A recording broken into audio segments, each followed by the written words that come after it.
Më 28 tetor të vitit 1793, shpikësi amerikan Eli Whitney bëri kërkesë për patent për makinën e tij për pastrimin e pambukut. Kjo makinë e pastronte pambukun nga farat. Ajo mund të pastronte në ditë 50 herë më shumë pambuk se sa mund të pastronte një njeri me duar. Shumica e bujqëve të jugut mund të kultivonin vetëm një lloj pambuku, fijet e të cilit ngjiteshin pas farave.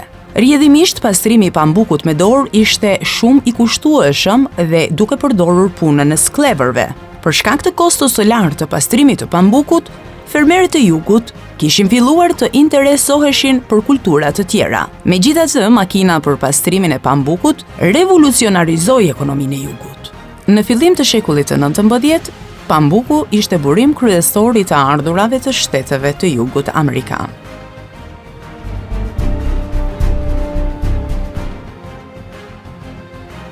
Më 28 tetor të vitit 1919, presidenti Woodrow Wilson i vuri veton projekt të ligjit Volstead, që kërkonte ndalimin me ligj në Shtetet e Bashkuara të pijeve alkoolike.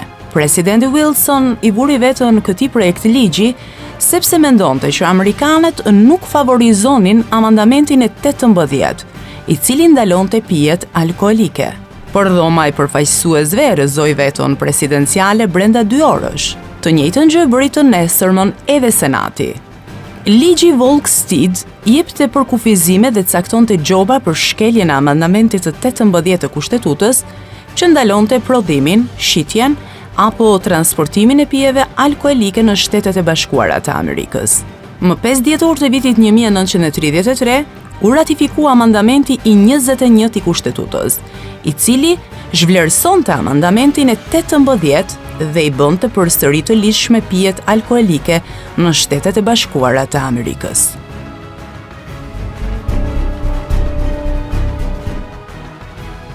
Më 28 tetor të vitit 1940, Italia sulmon Greqinë përmes Shqipërisë, duke shënuar hyrjen e Greqisë në luftën e dytë botërore. Italia u befasua nga qëndresa dhe kundërpërgjigjja greke.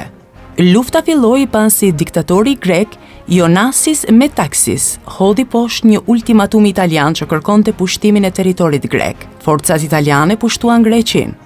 Ushtria greke kundërsulmoi dhe detyroi Italinë të tërhiqet. Nga mesi i dhjetorit, grekët kishin hyrë në gati 1/4 e Shqipërisë. Në mars të vitit 1941, në një kundërofensiv italiane përsëri humbën. Për këtë humbje më vonë generalët italian, Mussolini, do të fajsonte shqiptarët. 2 batalionet të quajtur Tomorri dhe Gramsci, të formuar me shqiptarë, u bashkangjitën ushtrisë italiane gjatë konfliktit. Megjithatë, shumica e tyre dezertoi. Në prill të vitit 1941, Gjermania naziste i vjen në ndihmë Italisë dhe pushton Greqinë përmes Bullgarisë dhe Jugosllavisë. Në 12 prill, ushtria greke filloi të tërhiqej nga Shqipëria. Fitoria greke gjatë ofensivës italiane në tetor të vitit 1940 ishte fitoria e parë aleate dhe ndihmoi për të ngritur moralin në Evropën e pushtuar.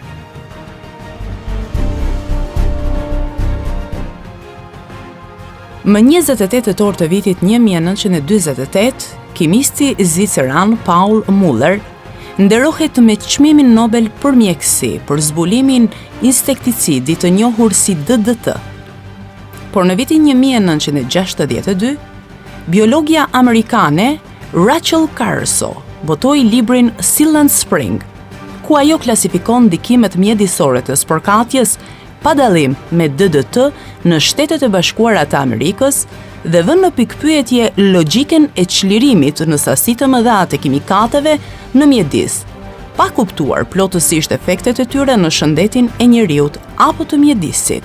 Libri sugjeroi që pesticidet DDT dhe të tjera mund të shkaktojnë kancer dhe se përdorimi i tyre bujqësor ishte një kërcënim për kafshë të egra, veçanërisht zogjt. Publikimi i këtij libri ishte një nga ngjarjet që shënoi lindjen e lëvizjes mjedisore dhe rezultoi në revoltë të madhe publike që përfundimisht çoi në ndalimin e pesticideve DDT për përdorim bujqësor në Shtetet e Bashkuara të Amerikës në vitin 1972. Ky kimikat u ndalua më pas për përdorim bujqësor në mbar botën në bazë të konventës të Stockholmit, por përdorimi i kufizuar vazhdon dhe çështja mbetet ende e diskutueshme.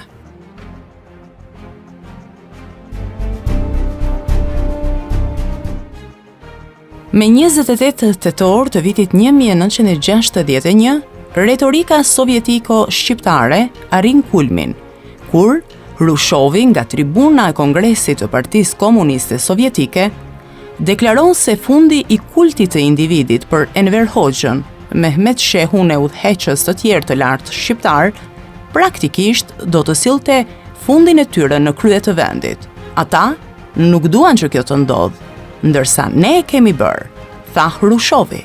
Pak ditë më vonë Enver Hoxha ju përgjigj nga tribuna e Kuvendit Popullor se populli shqiptar dhe Partia Popullore Shqiptare do të hanë edhe bar, por nuk do të shitëm për 30 aspa. Nuk do t'i tradhtojnë parimet komuniste, siç kishte aluduar Hrushovi, se Shqipëria, pa ndihmë nga Moska, do t'i drejtohej perëndimit. Të dy udhëheqësit komunist e ateist i referoheshin Biblës dhe 30 monedhave prej argjendi me të cilat Juda u pagua kur tradhtoi Jezusi.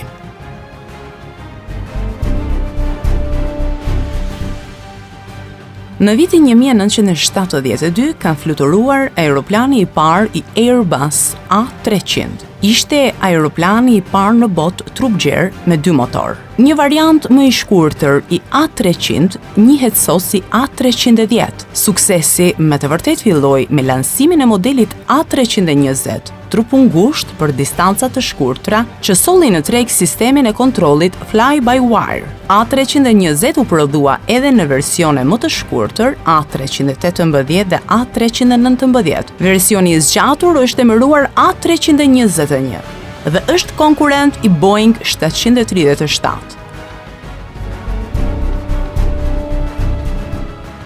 Në vitin 1985, pikërisht me 28 tetor, Mikhail Gorbachev bëhet sekretar gjeneral i Partisë Komuniste në Bashkimin Sovjetik. Gorbachev ka lindur në një familje që merrej me agrikulturë. U pranua në vitin 1950 në Universitetin Shtetëror të Moskës dhe në vitin 1955 u diplomuan në Fakultetin e Ligjeve. Vijoi studimet për një diplomë të dytë për ekonomi agrare në Universitetin e Stavropolit, afër familjes së tij, dhe rreth vitit 1967 hyn në Partinë Komuniste. Në vitin 1970 Gorbachev nis karrierën politike me një emër si sekretari i parë i Komitetit të Partisë në Stavropol. Në vitin 1979 transferohet në Moskë dhe futet në byron politike të Partisë Komuniste. Në tetor të vitit 1985, Gorbachev zgjidhet sekretari i përgjithshëm i Komitetit të Partisë, detyra më e lartë në hierarkinë e vendit komunist. Që në vitin 1986, ai hedh projektet e tij që quan në përfundimin e luftës së ftohtë. Në mars të vitit 1990, Gorbachevi zgjidhet president. Po atë vit ai merr çmimin Nobel për paqe. Në dhjetor të vitit 1991, Gorbachev jep dorëheqje si njeri i respektuar dhe i nderuar në të gjithë vendin.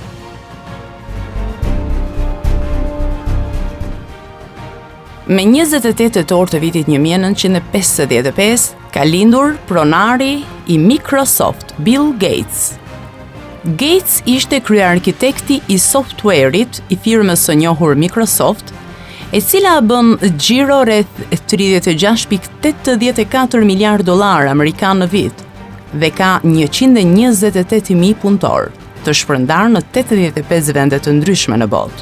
I lindur më 28 tetor të vitit 1955, Gates krijoi pasionin për softwarët dhe filloi të programonte kompjuterat që në moshën 13 vjeçare. Në vitin 1973, Gates filloi studimet në Universitetin e Harvardit.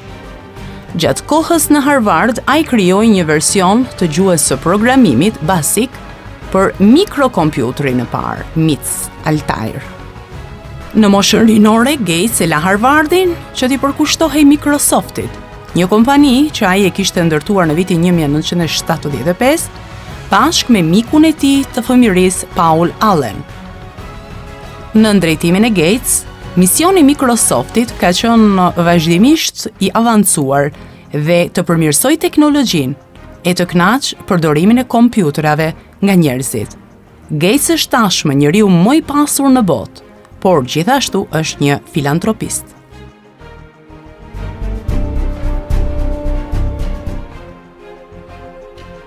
Më 28 tetor të vitit 1704, ndërroi jetë John Locke, i njohur gjërësisht si ati i liberalizmit klasik, mjek dhe filozof anglez me ndikim në idet dhe mendimin. Teoria e tij përmendet shpesh si origjina e koncepteve moderne të njohjes së vetes ose vetëdijes.